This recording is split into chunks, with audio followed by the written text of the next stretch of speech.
How's it going, guys? My name is Zach with the Movie Castle, and today we're going to be taking a look at Marvel's Alien issue number 1. This is actually the third issue number 1 that they've put out. Basically, you had the original run, which went for, I believe, 12 issues, and then they restarted it, and we got 6 more issues for the second season, I think they were calling it. Well, after those 6 issues, a total of 18, plus the annual and the aliens thing, but beside the point, after those, we've switched over and done an all-new number 1, this time with a completely new creative team. When they switched from 12 to 1, season 1 to 2, they changed the artist, but it was still the same writer, and I'm thinking if they knew that the season 2 was only going to be 6 issues, they would have just kept all of the original run as just one big season. Might as well hold out those 6 more. So yeah, it's been less than 3 years, and we're already getting an all-new number 1 for the third time. That's a little worrying. But overall, it did turn out okay, you know? I was super worried getting a new creative team that the book wouldn't be as good, and I was also worried that they were going to abandon old continuity. And they didn't abandon old continuity. It's not referenced too much, but then again, between chapters, it never really did. But they do reference the Alpha, so it's still there, and hopefully we'll finally get a payoff for that mysterious alien woman from the original issue 1. I'm still hoping somehow it all ties together and all plays with each other. But anyway, the new plot, it's good. It's still a little early, like we're in setup phase, we're dragging out all the pieces. It's a little early to tell if it will be as good as the past chapters, but it seems fun enough. You know, you get a family doing research, pulling samples out of ice, looking for usable water, and they've kind of been abandoned by the company that set them there, and they're going to find, frozen in the ice, a ton of xenomorphs. Overall, I don't think it is quite as dark and weighty as the past chapters have been. All the past chapters seem to have a whole bunch of, like, huge importance, and you kept thinking that something absolutely huge and big revelations would come, even though maybe it didn't really, but this kind of just feels like a fun little side adventure. It's aliens on ice. They're all frozen down there. And you know, the girl has pink hair, so it's a little more pop, you know? So overall, it didn't quite have that dark weight that the last one did, but it doesn't feel bad. It feels like an interesting story. You know, I mean, we get the concept. We found aliens frozen in ice. Oh no, they're gonna thaw out and run amok, you know? And overall, yeah, it seems fine. I really am waiting to see for the other issues how it's going to turn and change, and if we'll see anything super interesting or different. As it stands now, if it follows the projected trajectory, it will definitely be a fun book. Maybe not the best, most innovative thing ever, but hey, aliens in the snow, why not? This could be fun. So, looking forward and hoping it gets bigger and better, but as it stands now, it seems cool enough. Why not? Anyway, if you guys want to see more of this book, I won't be doing any major spoilers, but that being said, if you want to see some of the story and some of the art, I'll show you guys just a little taste and do some of my analysis on a few plot points. So if you guys want to see a little bit more, let's go ahead and switch to the close-up camera. Alright, here we are inside the castle, taking a closer look at Marvel's Alien Season 3, Issue 1. And let's go ahead and pull it close to the camera. We can see the credits for the new creative team over the Alien logo, and the alien frozen in ice. I mean, overall, this is an interesting cover, pretty minimal, and the alien cracking its way through the ice, I mean, that's pretty good. But at the same time, I find that these minimal comic book covers aren't super eye-catching, and they're quite easy to look past on the store shelves. I mean, you're on a shelf with a bunch of other comics, you gotta get people's attention, and I personally am not the biggest fan of minimal. I don't think it's eye-catching enough, and I think it affects the sales of the book. But anyway, we get this totally different way that the comic cover is laid out, actually giving 20th Century Studios a big credit there at the top. The number 1 is in this little blue thing, and then we get in association with Marvel. Okay, that's changed.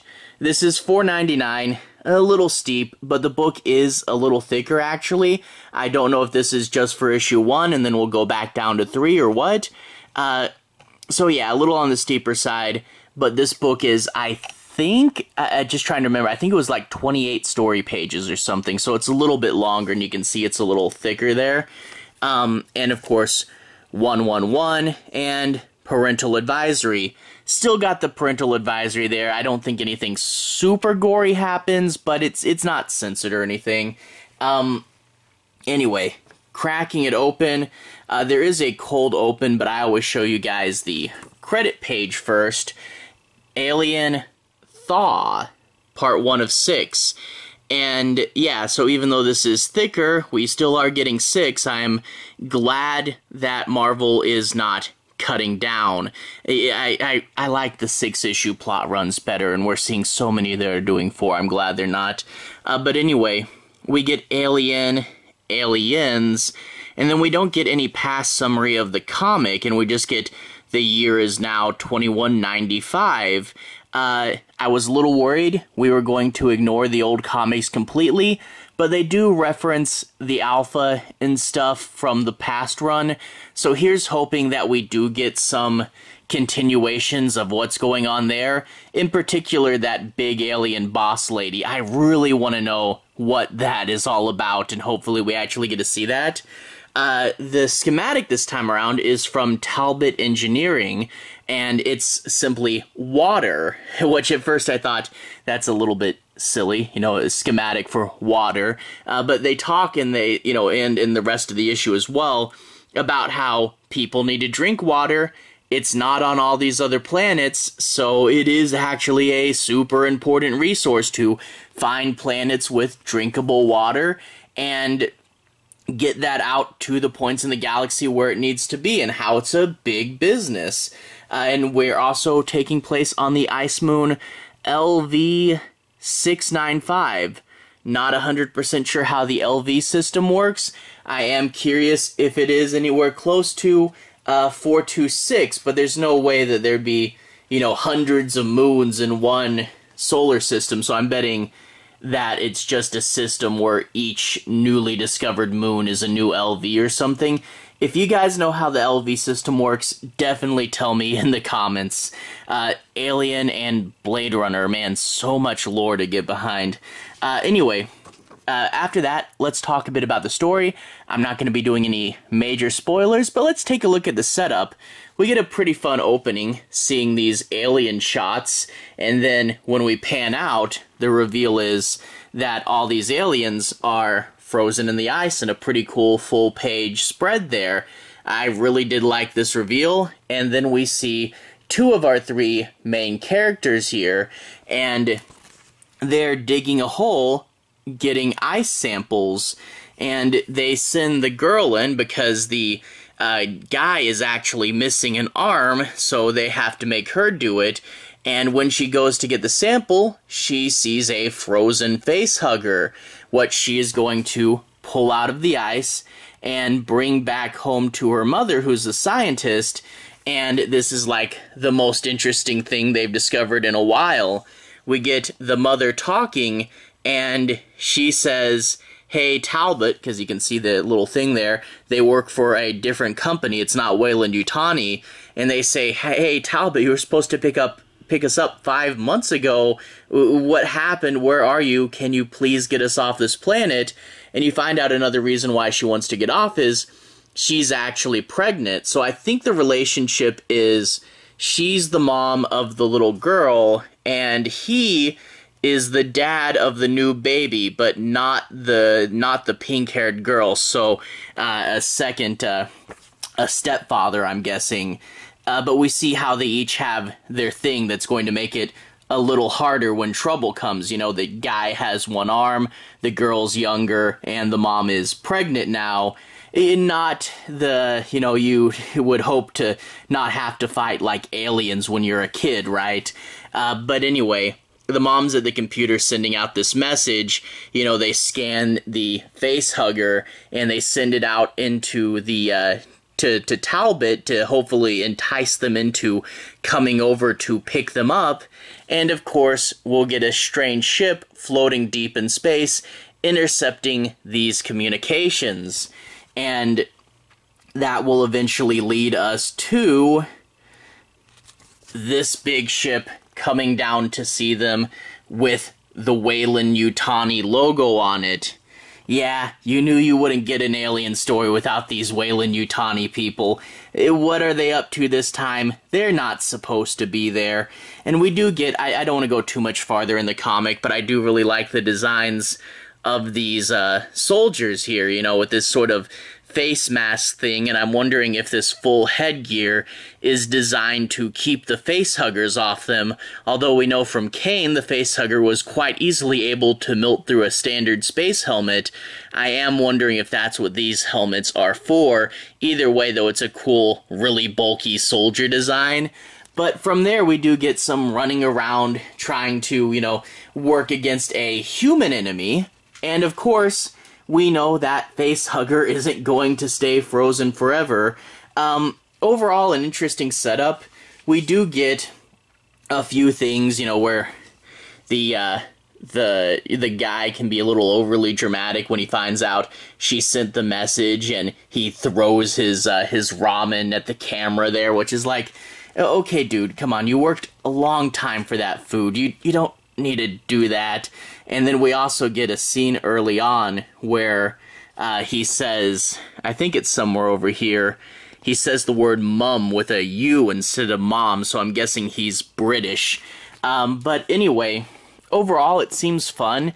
It doesn't have quite that, because the old Alien comics were a little more serious and stoic, and this seems more like, hey, it's a fun adventure, aliens on ice, you know, which I don't mind. Fun adventures are fun adventures. I am curious to see where it's all going, and I hope it pans out well.